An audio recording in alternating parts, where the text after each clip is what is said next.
गोविंदपुरा नामक गांव था।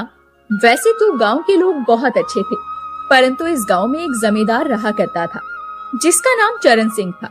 चरण सिंह एक बड़ा ही घमंडी और मस्खरा किस्म का जमींदार था। वो अक्सर लड़कियों को छेड़ा करता। आज भी जमींदार अपने खेतों की तरफ से आ रहा था। उसे रास्ते में सुनैना मिली। जमींदार उससे बोला, क्या बात है सुनैना, आजकल तो तू दिखाई नहीं देती। इसी गांव में रह रही है या कहीं और रहने लगी तू? जमींदार साहब, गांव को छोड़कर आप कहीं जाने देंगे तब ना जाऊंगी। हमारे खेतों को तो आपने गिरवी रखा हुआ है। सारा पैसा तो आपका ब्याज देने में ही चला जाता है। भला गांव को छोड़कर जाएं भी तो कैसे? तुझे कितनी बार समझाया है कि मुझे ताने मत मारा कर। आपको भी कितनी बार समझाया है कि मुझे आते जाते टोका मत करो, हाँ नहीं तो। ऐसा कहकर सुनैना वहां से चली जाती है। इसी तरह आए दिन जमींदार किसी न किसी लड़की को छेड़ता ही रहता था। गांव के सभी लोग जमींदार के इस हरकत के बारे में जानते थे, लेकिन जमींदार के डर के कारण कोई कुछ नहीं कर पाता था। एक हफ्ते पहले इस गांव में एक जीवन नाम का आदमी अपनी बूढ़ी माँ और अपनी पत्नी के साथ रहने आया था। जीवन की पत्नी का नाम सुनीता था। उन दोनों की एक बेटी थी जिसका नाम लाली था। लाली अपनी दादी से बहुत प्यार करती थी। दादी माँ, लाओ मैं आपके कंघी कर देती हूँ।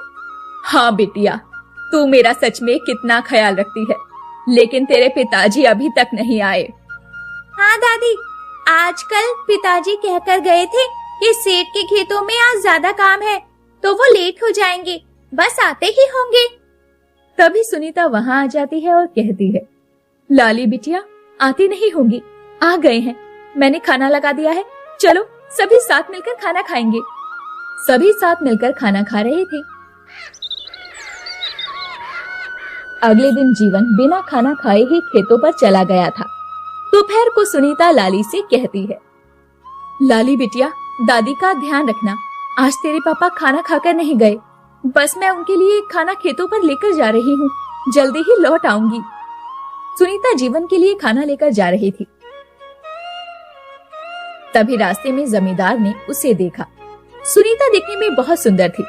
जमींदार उसे ललचाई आंखों से देख रहा था। जैसे ही सुनीता पास आई, जमींदार बोला, इस गांव में आपको पहले कभी नहीं देखा, कौन है आप? मैंने भी आपको नहीं देखा, आप कौन हैं? मुझे नहीं जानती, मैं इस गांव का जमींदार चरण सिंह हूँ। अच्छा, नमस्ते जमींदार जी, मेरा नाम सुनीता है। मुझे नहीं मालूम था। हम इस गांव में अभी भी रहने आए हैं। मेरे पति किसान हैं, वो दूसरों के खेतों में काम करते हैं। मैं उनका खाना लेकर ही जा रही थी। ठीक है जमींदार जी, अब मैं चलती हूँ, मुझे देर हो रही है। सुनीता के जाने के बाद जमींदार अपने मन में सोचने लगा, ये सुनीता सच में बड़ी सुंदर है। इसे किसी साधारण किसान की नहीं बल्कि मेरी पत्नी होना चाहिए था। सब अपनी अपनी किस्मत की बात है। ऐसा कहकर जमींदार अपने घर की तरफ निकल पड़ा। दूसरी तरफ सुनीता जीवन का खाना लेकर खेतों में पहुंची और बोली, अजीब, बहुत हो गया काम, अब खाना खा लीजिए, फिर काम करना। जीवन ने अपनी पत्नी के हाथों का बना खाना खाया, उसकी बहुत तारीफ की। दोनों ने हंस हंस कर बहुत बातें की। फिर सुनीता घर लौट आई। उन लोगों के जीवन में वैसे तो सब कुछ ठीक चल रहा था। फिर अचानक एक दिन की बात है, जीवन की माँ की तबीयत थोड़ी खराब हो गई और सुनीता बोली, सुनिए जी, माँ की तबीयत ठीक नहीं है, हमें उन्हें जल्दी ही डॉक्टर को दिखाना होगा। जीवन ये बात सुनकर थोड़ा सोच में पड़ गया। उसे सोच में डूबा देखकर सुनीता बोली, अजी, आप किस सोच में डूब गए? आप चिंता मत कीजिए, मैंने घर खर्च से थोड़े से पैसे बचा रखे हैं, उन्हीं से हम माँ जी का इलाज करवा लेते हैं। सुनीता की ये बात सुनकर जीवन खुश हो गया। फिर वो अपनी माँ को लेकर डॉक्टर के पास गया। डॉक्टर ने उन्हें एग्जामिन किया और बोला, देखिए जीवन जी, आपकी माँ को पेट में इन्फेक्शन है, मैं कुछ दवाइयाँ देता हूँ, अभी तो आप इसे ले लीजिए, लेकिन आपको आपकी माँ का इलाज लगातार करवाना पड़ेगा, वरना उनकी बीमारी बढ़ भी सकती है और उनकी जान को भी खतरा हो सकता है। ठीक है डॉक्टर साहब, आप अभी दवाइयाँ लिख दीजिए, मैं इनका लगातार इलाज करवाऊंगा। जीवन दवाइयां लेकर घर आ जाता है और जीवन की माँ कहती है, अरे बेटा, तुझे मेरे लिए इतना परेशान होने की क्या जरूरत है। मैं बुढ़िया आज हूँ, कल नहीं। आप कैसी बात करती हैं माँ, आपकी तबीयत हमारे लिए सबसे जरूरी है। हाँ बेटा, लेकिन मैं ये भी जानती हूँ कि तू बड़ी ही मेहनत करके कमा के लाता है और सिर्फ इतना ही कमाता है कि अपने घर का गुजारा ठीक ठाक चल जाए। अब मेरी दवाइयों के खर्चों का बोझ तू कहाँ से उठाएगा? तू चिंता मत कर माँ, मैं सब कर लूंगा। अच्छा, अब मैं खेतों पर जा रहा हूँ। ऐसा कहकर जीवन खेतों पर चला जाता है। दूसरी तरफ जमींदार सुनीता से मिलने का कोई बहाना ही ढूंढ रहा था। जैसे ही उसे पता चलता है कि जीवन की माँ की तबीयत खराब है, वो तबीयत पूछने के बहाने सुनीता के घर पर आ जाता है और कहता है, सुनीता, कैसी हो तुम? सुना है माँ जी की तबीयत खराब है। ठीक सुना है आपने जमींदार जी। देखो सुनीता, एक बात कहूँ, बुरा मत मानना। मैं जानता हूँ कि जीवन सिर्फ इतना कमाता है कि घर का खर्चा मुश्किल से चल पाता है। अब माँ जी की दवाइयों का खर्चा भला कहाँ से आएगा? तुम ऐसा क्यों नहीं करती कि तुम भी कुछ काम धाम करो? मेरे घर में तो काम की बहुत जरूरत है। आ जाना मेरे घर पर ही, काम में लग जाना। सुनीता ये जान चुकी थी कि जमींदार की नीयत कुछ ठीक नहीं है, इसलिए वो जमींदार की बात को टालते हुए बोली, जमींदार जी, अभी तो ठीक चल रहा है सब कुछ, कभी कुछ ऐसा लगा तो मैं जरूर आऊंगी। इसके बाद जमींदार वहां से चला जाता है। ऐसे ही कुछ दिन बीत जाते हैं। जीवन की माँ की तबीयत बहुत खराब हो जाती है। तब जीवन गांव के मुखिया के पास जाता है और कहता है, मुखिया जी, मेरी माँ की तबीयत बहुत खराब है और मुझे पैसों की बहुत जरूरत है। कृपया करके आप मुझे कुछ पैसे उधार दे दीजिए, मैं जल्दी ही वापस लौटा दूंगा। जीवन की बात सुनकर मुखिया कहता है, जीवन, तुम्हें तो पता है कि पिछली बार की सभी लोगों की फसल खराब हो गई थी, तो मेरे पास ज्यादा पैसे तो नहीं हैं। हाँ, ये कुछ पैसे ही पड़े हुए हैं, तुम इसे रख लो, जब मन करे तब वापस कर देना। लेकिन शायद इतने पैसे में तुम्हारा काम न बने, और अगर तुम्हें ज्यादा पैसे चाहिए तो गांव में कोई व्यक्ति नहीं है जो तुम्हें उधार दे सके, जमींदार के सिवा। मानता हूँ जमींदार अच्छा आदमी नहीं है, लेकिन जरूरत पड़ने पर मदद तो सिर्फ वही कर सकता है। बस आगे तुम देख लेना भाई। ठीक है मुखिया जी, आपका बहुत बहुत शुक्रिया, मैं देखता हूँ। इसके बाद जीवन उन पैसों से अपनी माँ का इलाज करवाता है, लेकिन जल्दी ही माँ की तबीयत और खराब हो जाती है और जीवन को और पैसों की जरूरत पड़ती है। मजबूर होकर जीवन जमींदार के पास जाता है और कहता है, जमींदार जी, मुझे आपसे कुछ रुपयों की जरूरत थी, कृपया करके मुझे कुछ पैसे उधार दे दीजिए, मैं जल्दी से जल्दी आपके पैसे लौटा दूंगा।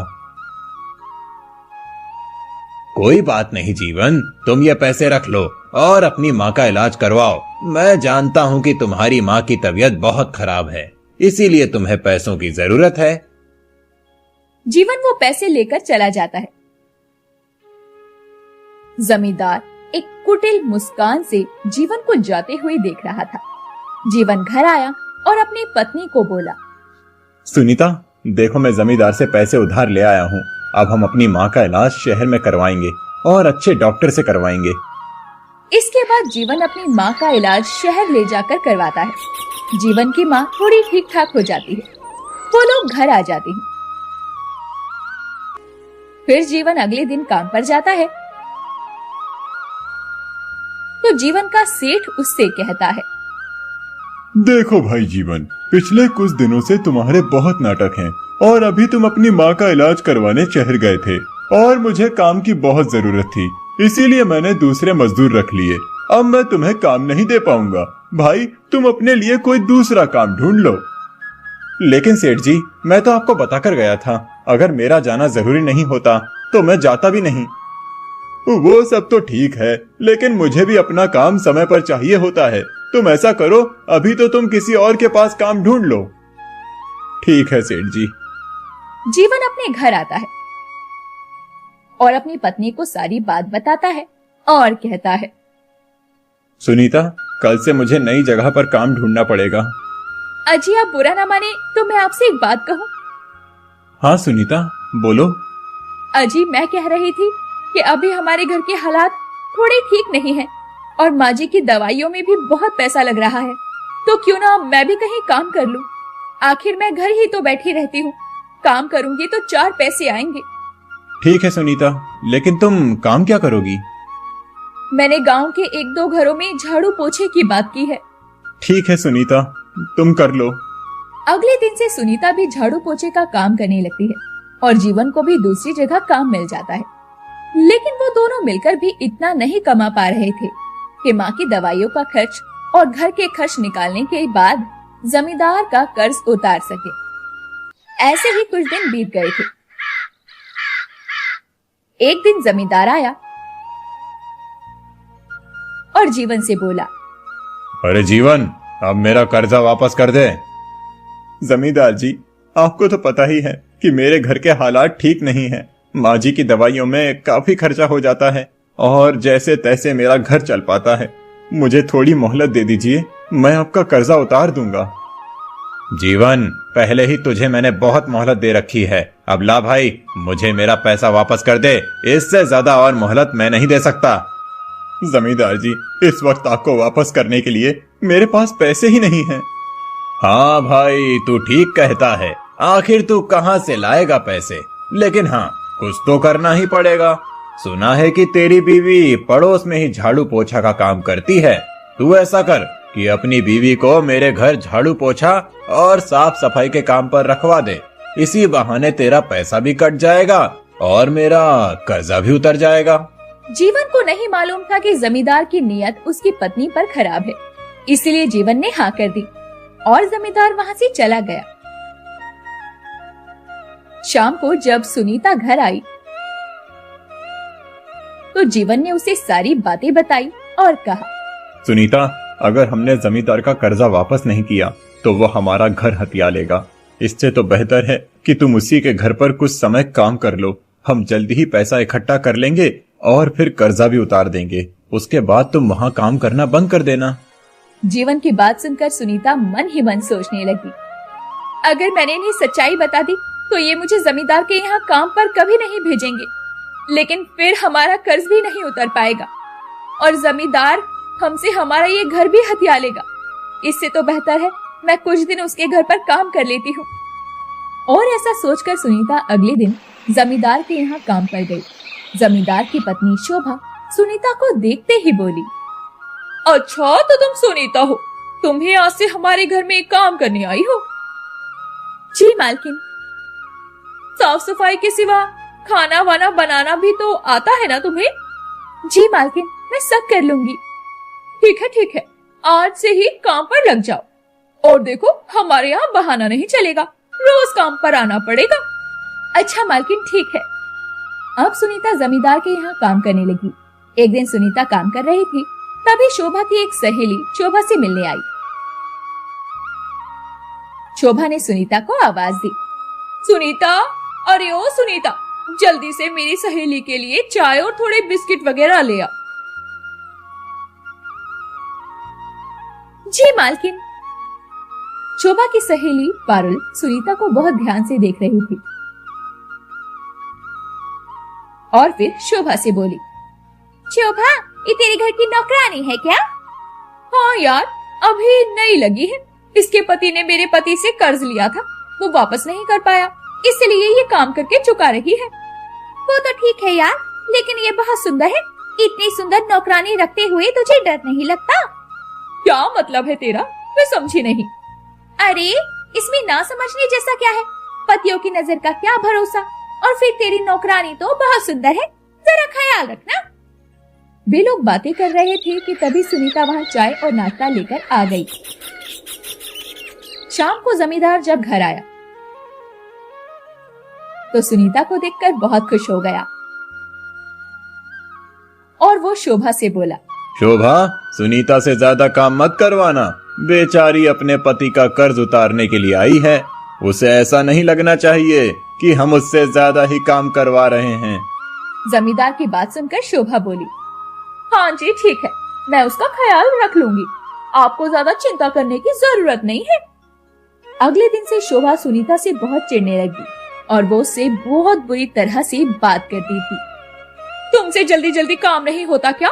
तुम जानबूझकर रात तक काम करती हो ताकि तुम यहीं पर रह सको। अपनी झोपड़ी अच्छी नहीं लगती है क्या तुम्हें? कैसी बातें कर रही हैं मालकिन आप? काम ही इतना सारा होता है कि वो रात तक खत्म नहीं होता। ठीक है, अब ज्यादा मुंह मत चला। जल्दी जल्दी काम कर और अपने घर जा। और हाँ, जमींदार जी से ज्यादा बातें करने की कोशिश भी मत करना। शोभा ऐसा कहकर कमरे में चली गई। सुनीता को शोभा की ये बातें बहुत बुरी लगती थी, लेकिन आखिर वो कर भी क्या सकती थी। इसीलिए वो चुपचाप अपने काम में लग गई। ऐसे ही कुछ दिन बीत जाते हैं। जमींदार की नजर लगातार सुनीता पर बनी रहती थी। वो आते जाते बस सुनीता को ही देखता रहता था, लेकिन सुनीता कभी भी उसकी तरफ ध्यान नहीं देती थी। एक दिन की बात है, सुनीता किचन में बर्तन धो रही थी। तभी जमींदार आया और इधर उधर देखने के बाद सुनीता के पास पहुंचा। जमींदार उसका हाथ पकड़ते हुए बोला, सुनीता, तेरे हाथ बड़े खूबसूरत हैं। ये बर्तन मांजते हुए अच्छे नहीं लगते, पर क्या करूं, मेरी भी मजबूरी है। सुनीता गुस्से से अपना हाथ छुड़वाते हुए बोली, छोड़िए मेरा हाथ जमींदार जी, और आपको मुझसे फालतू बात करने का कोई अधिकार नहीं है। मैं सिर्फ यहाँ काम करने आती हूँ। मुझे अपना काम करने दीजिए और दूर रहिए मुझसे। सुनीता ऐसा बोल रही थी तो जमींदार की पत्नी शोभा सुनीता की आवाज सुनकर किचन में आई और बोली, सुनीता क्या हो रहा है? तुम क्यों इतने जोर जोर से चिल्ला रही हो? मालकिन वो मैं। इससे पहले कि सुनीता अपनी बात खत्म कर पाती, तभी जमींदार बोला, अरे शोभा, मैं इससे कह रहा हूँ कि मुझे एक कप चाय बना कर दे दे, लेकिन ये कह रही है कि बर्तन धोने के बाद ही देगी। बस यही बात है। शोभा को सुनीता पर पहले से शक हो चुका था, लेकिन फिर भी वो बात को टालते हुए बोली, आप जाइए, चाय मैं बनाकर ला देती हूँ। जमींदार वहाँ से चला गया।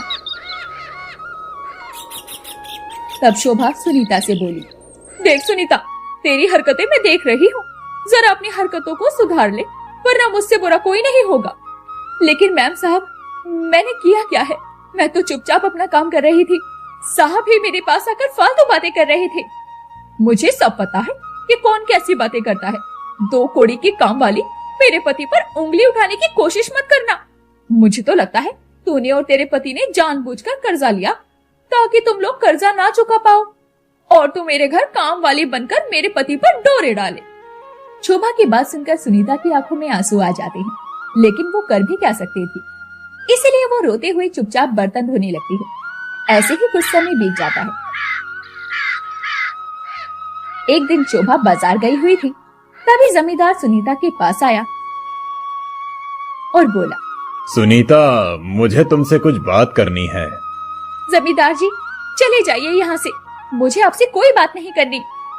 देखो सुनीता, अगर तुम चाहो तो मैं तुम्हारा पूरा कर्ज माफ कर सकता हूँ और तुम्हारे पति को अच्छी जगह काम दिला सकता हूँ, और तुम्हें ये सब काम करने की जरूरत भी नहीं पड़ेगी। बस तुम ऐसा करना कि मेरे इस घर के पीछे वाले इलाके में मेरा एक घर और है। बस तुम काम खत्म करने के बाद वहाँ आ जाना। जमींदार जी, अपनी बकवास बंद कीजिए। गरीब होने का ये मतलब नहीं है कि आप मुझसे कोई भी बात करेंगे।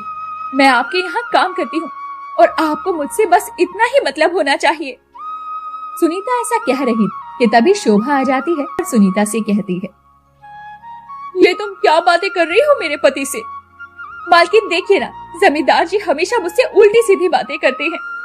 सुनीता का ऐसा कहना ही था कि जमींदार ने खींचकर एक थप्पड़ सुनीता को मारा और बोला, उल्टी सीधी बातें मैं तुझसे करता हूँ या तू मुझसे करती है? पता है शोभा, ये कह रही थी कि जमींदार जी, मुझे कुछ पैसों की जरूरत है, पैसों के लिए मैं कुछ भी कर सकती हूँ, मैं किसी को नहीं बताऊंगी। लेकिन मैंने तो साफ मना कर दिया।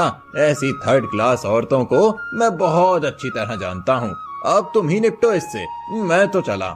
ऐसा कहकर जमींदार वहाँ से चला जाता है। तब शोभा सुनीता से कहती है, सोचा था गरीब घर की है, इसे काम करने देती हूँ, लेकिन तू मेरे घर काम करने लायक ही नहीं है। निकल जा मेरे घर से, और आज के बाद अपनी मनहूस सूरत मुझे कभी मत दिखाना। लेकिन मालकिन, इसमें मेरी कोई गलती नहीं है, मेरी बात तो सुनिए। मुझे तेरी कोई बात नहीं सुननी। इसी वक्त निकल जा मेरे घर से, और दोबारा कभी यहाँ मत आना अपनी मनहूस शक्ल लेकर। सुनीता वहाँ से निकल जाती है और मायूस होकर अपने घर जाने लगती है। तभी रास्ते में जमींदार मिलता है और सुनीता से कहता है, देखा सुनीता, मेरी बात न मानने का नतीजा। और अगर तुमने अभी भी मेरी बात नहीं मानी तो मैं अपने कर्ज के बदले में तुम्हारा घर भी हथिया लूंगा, फिर रहना सड़कों पर अपने पति के साथ। जमींदार जी, आप सही कह रहे हैं, मुझे आपकी बात मान लेनी चाहिए। वैसे भी गरीबों को अमीरों की बात माननी ही पड़ती है। अरे वाह, तुम समझ गई। चलो ठीक है, देर से ही सही, तुम्हें बात तो समझ में आई। हाँ जमींदार जी, अपने घर के पीछे वाले बंगले में कल मेरा इंतजार करना। मैं कल दोपहर में वहाँ पहुँच जाऊंगी। सुनीता ऐसा कहकर अपने घर की ओर चली जाती है और जमींदार बहुत खुश होता है। अगले दिन जमींदार पीछे वाले घर में बैठा सुनीता का इंतजार कर रहा था। सुनीता आई और बोली, जमींदार जी, आपने मुझे बुलाया था ना, तो मैं आ गई। लेकिन पहले मुझे एक बात बताइए कि मुझसे पहले कितनी गरीब लड़कियों की मजबूरी का फायदा उठाकर आपने उन्हें यहाँ बुलाया है। बहुत सारी। तुमसे पहले पहलवान की बेटी विशाखा आई थी यहाँ, और उससे पहले नविता आई थी। अब जब आपने मुझे बता ही दिया है तो ये भी बता दीजिए कि आप गांव वालों से उनकी जमीन के कागज कानूनी तरीके से हथियाते हैं या गैर कानूनी। ये सब काम कानूनी तरीके से नहीं होते, बल्कि गैर कानूनी तरीके से होते हैं। सुनीता इसी तरह जमींदार से सवाल करती गई और जमींदार अपने बारे में सारी बातें सुनीता को बताता गया। उसे ये नहीं पता था कि सुनीता की इसके पीछे क्या चाल थी। जब सारी बातें खत्म हो गई, तब सुनीता आवाज देकर बोली, मालकिन, अब आप अंदर आ सकती हैं। इसके बाद सुनीता ने दरवाजा खोला तो शोभा और शोभा के साथ कुछ पुलिस वाले बाहर खड़े हुए सारी बातें रिकॉर्ड कर रहे थे। ये सब कुछ सुनकर शोभा की आंखों में अब आंसू आ गए थे। दरअसल सुनीता तो पहले ही पुलिस वालों के साथ साथ शोभा को भी फोन करके सारी बातें बता चुकी थी और उसे उसी समय पर वहाँ पर बुलाया था। फिर शोभा पुलिस वालों से बोली, इंस्पेक्टर साहब, ले जाइए मेरे पति को अरेस्ट करके, और इन्हें ऐसी सजा दीजिएगा कि फिर कभी कोई अपनी पत्नी के साथ धोखा न कर सके। सुनीता शोभा की बातें सुनकर बोली, नहीं मालकिन, इसके लिए ये सजा भी कम है। इसके बाद सुनीता ने जमींदार का मुंह काला कर और फिर पुलिस के हवाले कर दिया।